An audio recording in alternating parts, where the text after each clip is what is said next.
Welcome back to Big Agent Energy. This is a very special episode because I actually get to be in person in New York this is the offices of Penguin Random House. And I am here today with Christine Hung, who is the executive director of marketing at Vintage Books, which is an imprint of Penguin Random House. She has led high-impact campaigns for iconic writers like James Baldwin, Toni Morrison, and you're born in Oklahoma, yep. Raised in Minnesota, and I want to ask about that there. Okay. So much about that.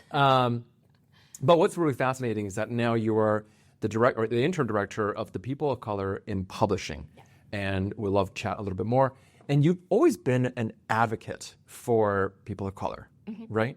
Yeah. Is it like your entire career, or would you say it's been more of recent years? I would say probably since about 2018 or 2017, like whenever I first got involved with People of Color in Publishing, yes, I definitely was much more. But I think it's something that's always been there. Like when I go back and look at for example, one of my college papers was about the presence of Asian Americans in chick lit. Chick lit was like the big genre at the time. It's a very controversial term these days, I think, or maybe people don't even talk about it because we don't use it as a term anymore. It's a new term to me. Yeah. Is it like romance novels? Is that what it is? No, like chick lit was this very specific genre in like the early 2000s that focused on women's life. It's basically like women's fiction, which I think is also a term that's very like, do we really need to like separate women's fiction from regular fiction? But anyway, it's usually focused on like a single woman in a city working her career and her love life. But it wasn't always necessarily a happy ending. It was often like anything could happen. This was a trope. Yeah, this was a whole genre in the 2000s, and something that I read a lot of. But clearly I was thinking about. Yeah, I feel like I skipped over that. Oh, really? Probably not my target demographic. Well, might be time. I need to clearly expand my reading right now to add more of this. But yeah, so I wrote a paper about how Asian American authors kind of addressed race or didn't address race in their books. So I read, I can't remember obviously everything. I saw this recently as I was going through old papers, but one of them didn't address race at all in their book and just kind of left the characters, like you assumed they were white, but there was no race mentioned. Default race. Yeah, exactly. Whatever the default, which is usually white, let's be real. Yeah. And then there was one where like one of the characters was Asian, and so it was just like so it was clearly something that like was top of mind for me, and it's something I didn't even put words to until like I saw it reflected from other people, kind of, where it's like like ever since I was young, I've always obviously looked for myself in the books, but I just never thought I would actually be represented. It's like really rare to find Asian characters in books, like when you're younger. So it's like obviously loved Claudia in Babysitter's Club because she was like Japanese American, and that was like a very rare thing. And in the fantasy series that I've mentioned before from Tamara Pierce, like her world is a very diverse world. So there's characters from all these different like countries that are meant to kind of have real world parallels, and so that was always really interesting and cool for me to see, what she kind of took from, et cetera. So it's something that I don't think I've consciously said, yes, I care about this specifically, but has been kind of at the back of everything I've done or thought about. What's so interesting is that for so many people I've spoken to who are Asian American, Asian, whatever term you want to use, that is such a common theme, is that even myself, I never came out to be I want to be the guy who writes a book about Asia. I came out, I'm I wanted to write a book about people. Like even in my work and coaching, like I never wanted to be, if anything, I wanted to avoid that. I avoided it very deliberately, naming or titling or talking about the word Asian, because why would you want to put yourself in a box? Yeah. And I feel like that's the thing, is that once you put that stamp on there, then like people put you in a box. Yeah. And I'm like, really, I don't coach, let's say, my coaching work, I don't coach Asians. I coach people who happen to share the skin color as I do. And that's really the one big dive. And then later on we dive into it like, oh, okay, there's also shared culture. Like we're both from collectivist cultures. We're both like have these things. And then we started seeing, oh, actually there's way more to this that we share than just skin color. But this one shared thing is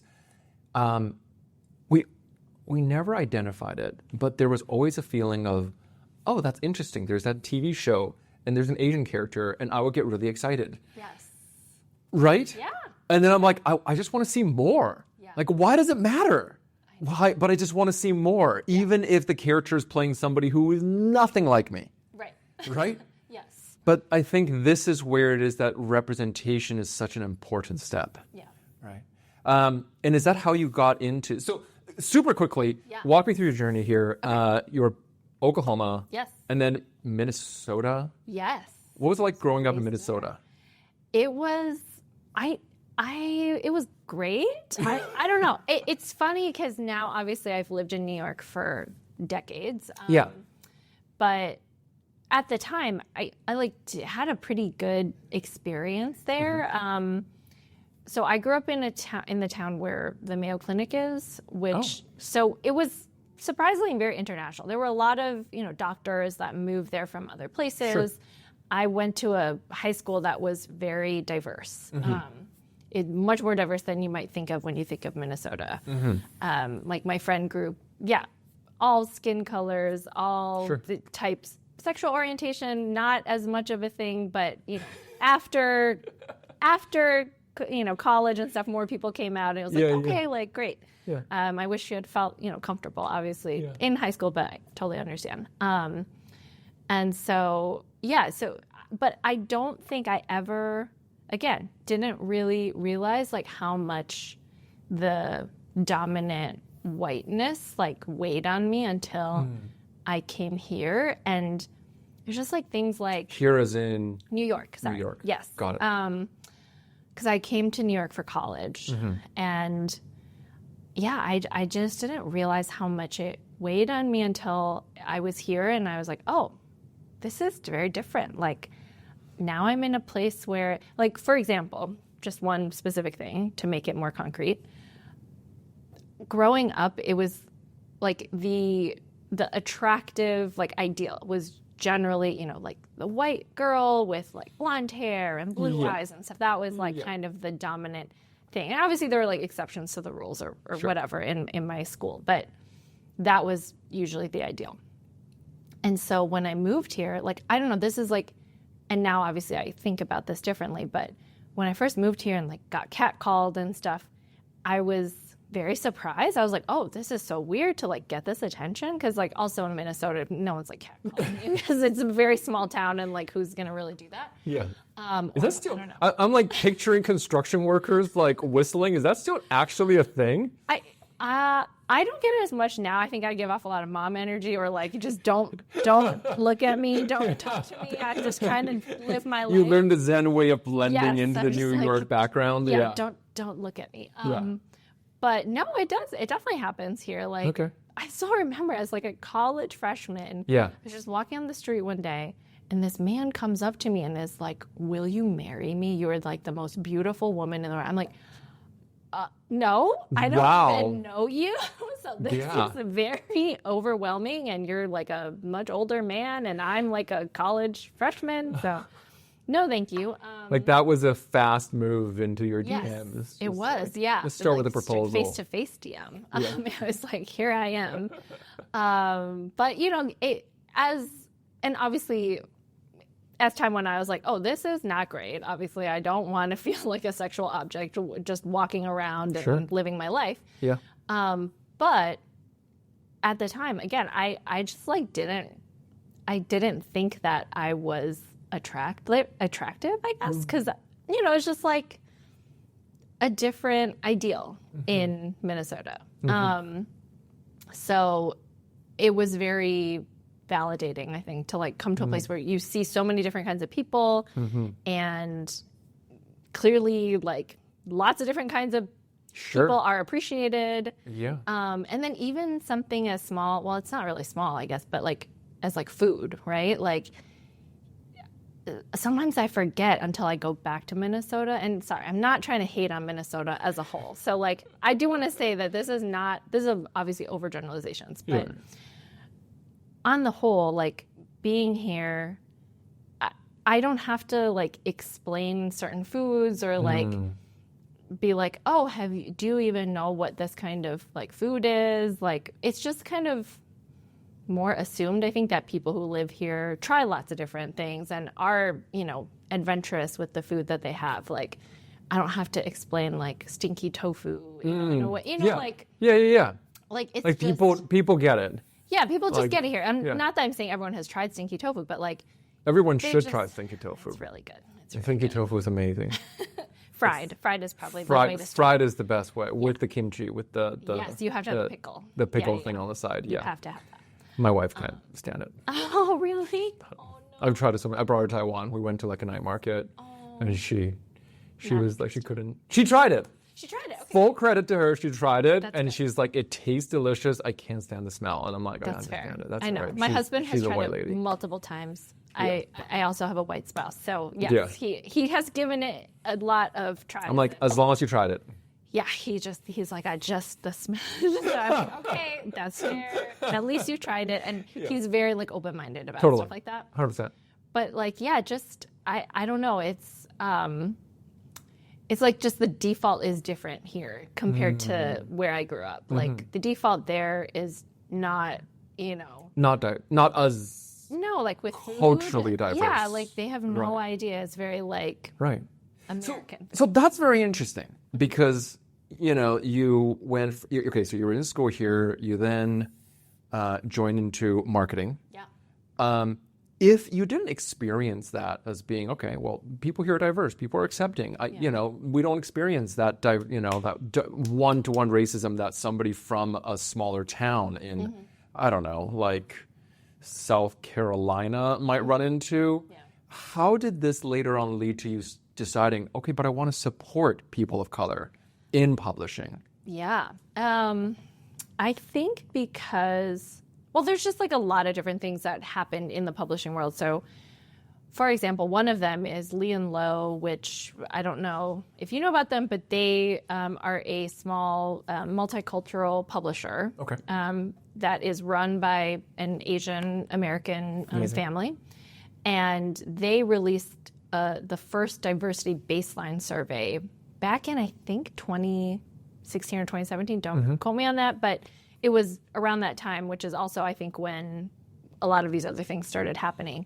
But when that came out, and it was just like the numbers were so stark. And what were the numbers? it was like, it was just talking about like, this is the percentage of white people that are in publishing versus all the other races. And it just, I don't know, I hadn't thought about it. Again, it's just, you just kind of, or I have found myself in situations sometimes where it's just like, well, this is just how it is. Like, or I have thought like, this is just how it is. Yeah.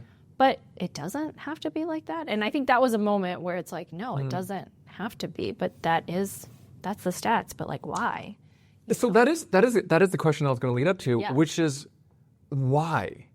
Why? Because which is I know it's a really complex question. Yeah. But I mean, if you take a look at the fact that we're in New York, it's not like 90% of New Yorkers are white. No, right? It's a very diverse city, and publishing lives and breathes in New York. Yes. So, is it just that there's a culture that attracts different? Like, is it like Is it just because Asian parents are like publishing? No, you go be a doctor. Like, is that where it is? Like, why do you think are some possible reasons? Let's say, if you had a guess. I don't even have to guess. Like, I can tell you. Yeah. So because also we did at People of Color in Publishing, we did a whole racism in publishing survey that came out, I think right before the pandemic. Sorry. It's like time is very hard to like keep track of post-pandemic because I'm just like, when did that happen? I don't know. Yeah, the pandemic was last year, right? Yeah, I remember 2019, right. That was last year. Yep. Oh my God, I can't believe it's been 5 years. So we did do a survey and got so much response back. It was, we got 50,000 words from people about their experiences in publishing. So Oh my gosh. there was a lot. People had a lot to say. Okay. I would say there's a number of different factors. And obviously everyone has their own thing, but I'll talk about the general factors. So one is that publishing does not pay very well. I'll say that's like a very easy, predominant thing that I think everyone can agree on.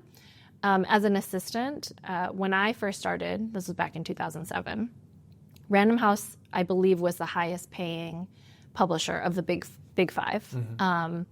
And they paid $34,250 a year. For a New Yorker. For an assistant, for a New Yorker. I mean, inflation is, you know, that is more now, obviously, than it was then. Because I actually checked it recently just to be like, have our, minimum salaries kept up with inflation? I was like, I actually don't know. I think I actually earned more back then than they do now. Oh my gosh. Which is kind of nuts. I actually should talk to our HR about that. But so that is one thing. You have to have, you can't survive on that salary unless you have family money or family support, right? Right. So depending on what your situation is, I think that's really going to eliminate a lot of folks where it's like, well, I literally can't afford to do this job because I have to pay for my school loans or I need to support my family. So I would rather go into a much higher paying field, like medical field or whatever. Yeah. Did you ever encounter any experiences that maybe were affected by your race, especially given the fact that you work in People of Color, you're publishing? Yeah. I would say that I was fairly lucky in my early career. I started out in corporate marketing, which was a very small group at the time. Now it's a much larger group at Penguin Random House. And so that was never an issue. Also because I worked in corporate, it was less tied directly in with like specific books. Yeah. I think as I've gotten, more senior and as I'm now back working in a publishing division, I can definitely see where other people would have had issues. Like I can understand it a lot more now. I have to say, like early on, I had probably more trouble understanding where people were coming from, and I started volunteering with People of Color in Publishing just because obviously I felt like the mission was really important, but I didn't have any like personal experiences that I was like, oh, I really need to talk about these or anything. Sure. Yeah, that's fine. And I think that's how I've been in publishing for so long. I think if I hadn't had the career that I've had, I don't know that I would still be in publishing, to be totally frank. I think it's again, now that I'm back in a publishing division closer to the books, I can really see how other people have burned out. I know many people that have burned out and or that have just encountered a lot more direct issues that I just fortunately didn't. I had really good managers, like absolutely, that's great, from my start, and who really supported my professional development. And then when I was at Random House Kids, same. I had a really great manager who just like ran a very diverse team, and she was like a white woman, but I don't even know if she was consciously trying to hire a very diverse team, but she did. And like supported us and never really, it was just not an issue, which is amazing. And that was also before, the DEI stuff really came back around and was like, has very become, organic. And so it's not like it was as much of a thing, but she supported us. And I went back to corporate marketing after a few years there, just because there was an opportunity there. I was able to work with my old boss again. And I ended up staying there for 9 years. Oh, wow. And again, I think because it's less closely tied to the more creative departments. Insofar, I mean, like editorial. Yeah. I think it's easier because it's less personal almost in a way where, again, now that I'm in a publishing division, I can see there are more issues that kind of are in play that like I have not encountered before. Yeah. That's great. If we were talking to your old self, let's say, or somebody who is more starting up in their career, and it doesn't matter necessarily if they want to go into marketing or publishing, anything specifically, what advice would you give them? I have been asked this before, and I would say the things that I often say are to stay curious, always ask questions, and also that publishing is very much a relationship-based industry. Probably most industries are, honestly. I think it's all about like who you know. So you hear about the job opening before another person does. Get through the 5,000 resumes exactly. the hiring manager has on their desk. Yeah, it's a little helpful 100%. if you have someone who can like slide your resume to the top. Yeah, right? absolutely. So I think, and that was something my first boss was really good with me. But I mean, I feel like that was one of the first things she talked to me about was, here's a list of people that you should have coffee with, and like go and do it. And I've always done that for people that have worked for me too, because it is so important just to have good relationships with folks and to also like connect with people in other departments and all of that. So yeah, definitely curiosity and relationships. Making sure to network. Yeah. I know it sounds so like it's so horrible when you say like network, but it's like about connecting. I feel like it's just people, connections, relationships. Yeah, we got to ban that word network. We got to bring back the word relationship, because that's what it really is at the end of the day, it's the relationships. And then just out of curiosity, if you can teach a course, what would you do? Yes, which I have done, yes. But aside from that course, if you could teach anything else, if you could like just be like, okay, this is what I would teach people, what would it be? You know, something that I really like to talk about with my mentees and other people is financial literacy and negotiation. Okay. Can I ask about that? Is that something? That I can actually teach a class on negotiation, but I do always encourage, especially people of color, to ask for more, because that's something that I don't think many of us do, or that it's something that bears repeating, I think. Yeah, for sure.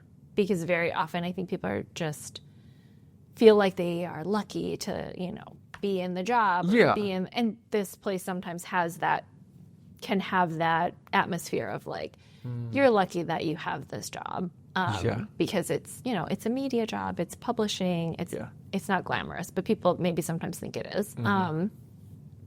And so, so I always am like, always ask for more, because you never know. If they just say no, then they say no.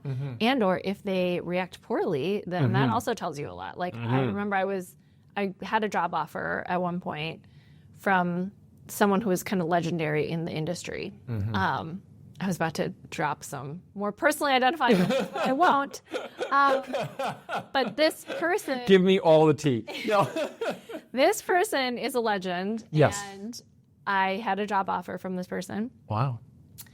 And I received the offer, but it was basically exactly for the same amount of money that I was making already. Yeah. And so I tried to get them to push up on that. I spoke with this person on the phone to kind of talk through, and I even had all these backup things like, okay, well, if they're not going to give me money, let me ask for more days, or let me ask for more, some other benefit. And basically this person just said no across the board to everything. Oh my gosh. I was like, oh, okay, well, there's no reason for me to go then. Like, literally, there's no reason. So I said no, and I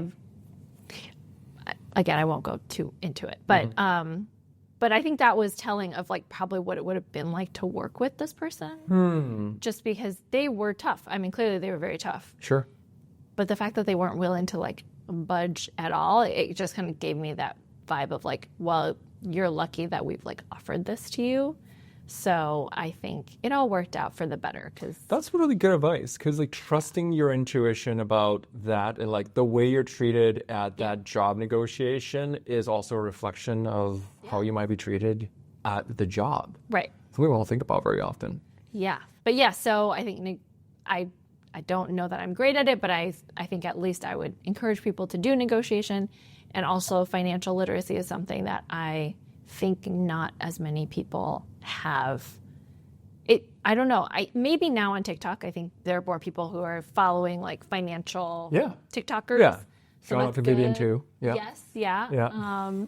But that's something that I always want to make sure that, especially BIPOC mentees or people that work for me, I want to make sure that they understand like all the benefits and that like they should have a credit card to start building credit if, and of course they have to like pay it off. And So like that's something like I helped a former mentee like figure out how to get a credit card because I just was like, I think this is very important for you. Yeah, absolutely. And like I was lucky enough that my parents raised me, with my dad is very frugal, I will say. Yeah. And I won't make generalizations, but I think there's lots of... Many Asian parents we've met have been very frugal. Are very, very frugal. I think I heard in one of your podcasts, you're also Taiwanese. I'm Toni. Oh, you're Taiwanese. Yeah. Taiwanese, yay! Yeah, Fellow Taiwanese. My parents are from Taiwan. Cool. My dad is from Taipei. My mom grew up in Tainan. Oh, cool. But she does not like it or remember it. Like we went back a year ago with my daughter, and I was like, Mom, like, where should we go? Like, where do you recommend? She's like, I don't remember anything. And I'm like, okay, that's fine, I guess. We'll just go and visit it ourselves. Okay. Yeah. She's very much like one of those Asian parents that's like, I don't like to relive the past. There's not good things in the past. I'm like, okay. There's some darkness. I don't think that there's that, but there's something going on. I don't know. I guess I have no idea. I should probably ask I found more success asking my uncle or like aunt about stuff because my actual parents rarely share things with me about this is something their use. I also experienced that. Yeah, like I recently had a chat with my dad. And it was really random. I took him out to dinner, and it was just a one-on-one thing, which we haven't really often done. Yeah. Despite the fact that now he's quite a bit older. I realized I never actually took him out for dinner, and I've never really just been like, "Hey, Dad, can you tell me your story?" Like that's the thing I love to ask whenever I meet people. Like I love asking like, so what's your story? Because I find, we are all just collections of our narratives. Like that's all we really are. Yeah. We are who we are in this moment right here, right now. Yeah. And we are the stories that we tell about who we are. And living in this very short time and this very short way, and we have this narrative of this is who I am, this is who I used to be, this is who I will be, and this is where I come from. Yeah.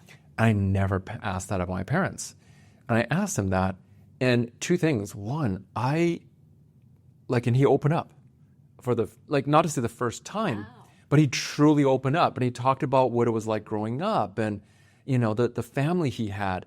And it was shocking how little I knew about my own father.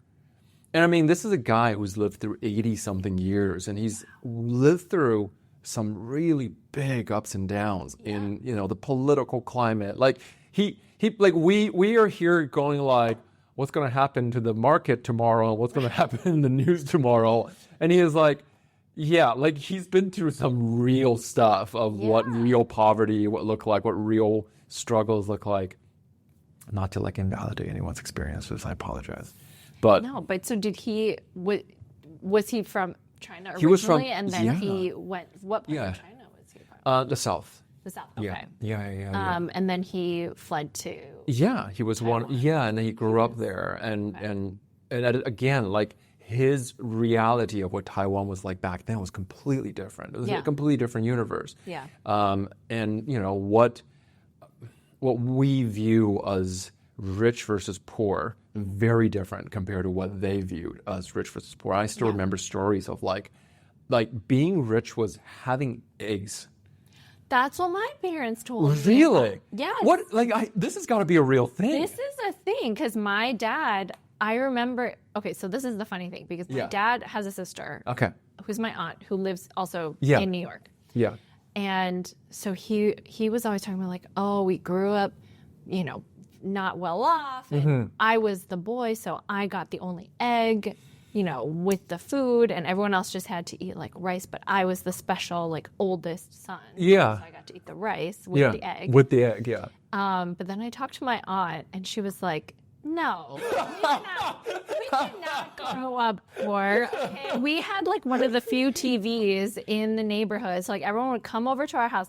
So I don't know if it's just like a matter of like time difference. Like my dad is remembering like, an earlier time or something. I mean, they're like a few years apart or whatever. Yeah. But I was like, that's very funny. It's a good thing I can, try and get another side of the story. Yeah, this is what we're talking about, right? Like the narratives that we carry, because I'm sure as we retell our stories is 100% true, but then different people will have different views of it. Yeah. If we were talking to your old self, let's say, or somebody who is more starting up in their career, and it doesn't matter necessarily if they want to go into marketing or publishing, anything specifically, what advice would you give them? I have been asked this before, and I would say the things that I often say are to stay curious, always ask questions, and also that publishing is very much a relationship-based industry. Probably most industries are, honestly. I think it's all about like who you know. So you hear about the job opening before. Get through the 5,000 resumes yes, exactly. the hiring manager has on their desk. Yeah, it's a little helpful 100%. if you have someone who can like slide your resume to the top. Yeah, right? absolutely. So I think, and that was something my first boss was really good with me. But I mean, I feel like that was one of the first things she talked to me about was, here's a list of people that you should have coffee with, and like go and do it. And I've always done that for people that have worked for me too, because it is so important just to have good relationships with folks and to also like connect with people in other departments and all of that. So, yeah, definitely curiosity and relationships. Making sure to network. Yeah, but I just want to ask, when you were in college, did you always know you wanted to go into publishing? No, I didn't. Yeah, I can tell you my origin story. Yeah, pretty quickly. Yeah. So one of my favorite authors as a young adult was Sherwood Smith. He wrote a bunch of fantasies for young adults, and I followed her on LiveJournal because that was what was. I love LiveJournal. I know. Yeah, that's really just showing our age. Yeah, and Asian Avenue. Yes. Right. MySpace. Zanga. So I followed her on there and actually had emailed with her, and I just was like, oh my God, it's so exciting. I'm like actually emailing with one of my favorite authors and following, her blog. And she wrote a blog post about how hard it was to get her next book published. And I just, again, I feel like maybe the theme of this podcast is just like, Christine has no idea what's happening until it's right in front of her face. But I just was like, wait, what? Like publishing is a business? Like, I just thought books like appeared magically. Yeah, and out of nowhere. Yeah, because they're always there at school and at home. Yeah, we'd go to the library. We'd bring them home. I just was able to like buy a lot of books because my parents, that's something that they value, obviously. Yeah. So I was just like, was it what? Like, I didn't even know this was a thing.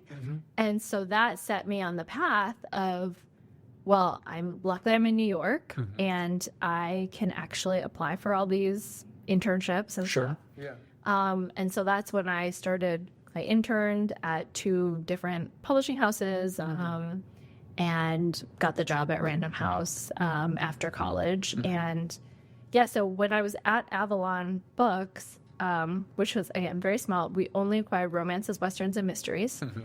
And we also acquired unsolicited books. So, like, anyone could mail in a book. And we would look at it if it fit, the specifications that we had. So we also saw some very wild things. I'll bet.